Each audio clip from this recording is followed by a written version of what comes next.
Welcome back, my name is Jennifer and this is episode 4 of the Science Makes Sense series brought to you by a Tutor's Voice professional tuition service.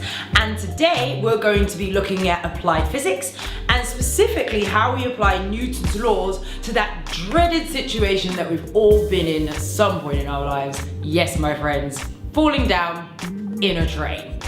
You know what I'm talking about, when the platform is heaving with people and then the train comes along and it too is heaving with people. It's rush hour, you desperately need to get to work. You try to get through and you get yourself onto the train, that tiny little crevice that's left. And then just as you're there, you're then looking around, trying to find that last little bit of space on the handlebar so that you can hold on and actually make sure that you're stabilized. But no, your neighbors decided that for no apparent reason, they would hold their hands stupidly close together so that then there's literally space for a small baby's hand.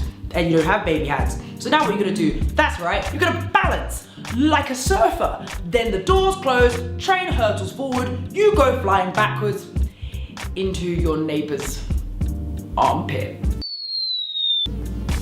Seriously, it's just gross. But you can actually use Newton's law to explain why on earth this happens. And the question that I'm taking this from is from a Edexcel paper, June 2015. And the question goes like this: a passenger is standing on a train. The train accelerates forward and the passenger falls backwards. Use Newton's first law of motion to explain why the passenger falls backwards. So when you're answering this question is worth 3 marks. You have to make 3 very important points. The first of which is actually just to state Newton's first law in respect to the passenger, in the fact that the passenger at rest has no resultant force acting on him at all, or her for that matter, and that's part 1. Then the second part is to then explain why there's been a change in force that's resulted in the passenger falling over. And so the first part of that explanation actually addresses the passenger's feet, because as the train pulls forward, it too then pulls the body forward, but it pulls the feet first because that's the part of the passenger that's in contact with the train. But friction is acting on the passenger's feet, pulling the passenger backwards. So the difference between those 2 forces is what unfortunately pulls the passenger's feet forward. So that's the second part of your answer, that the difference in the frictional force backward and the forward force forward of the train's engine caused the feet of the passenger to be accelerated forward. And the third and final part of this answer now deals with the passenger's body, because the rest of his or her body unfortunately isn't moving at the same acceleration as the train and therefore hurtles backwards. And that's the third and final part of the answer.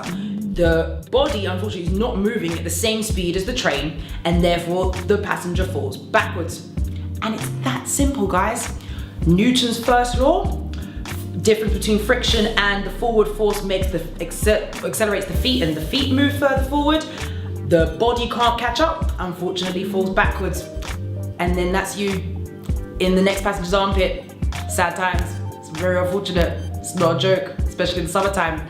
But that's it for today, guys. Hope this has been really helpful to you. Please remember to leave your video requests in the comments box. Remember to like and subscribe to the channel for future videos. And remember to follow me on Twitter, follow me on Instagram, follow me to Nando's, buy me some wings. I'm hungry. It's real things out here, not a joke. I'm joking. And I'll see you guys in the next episode. Bye.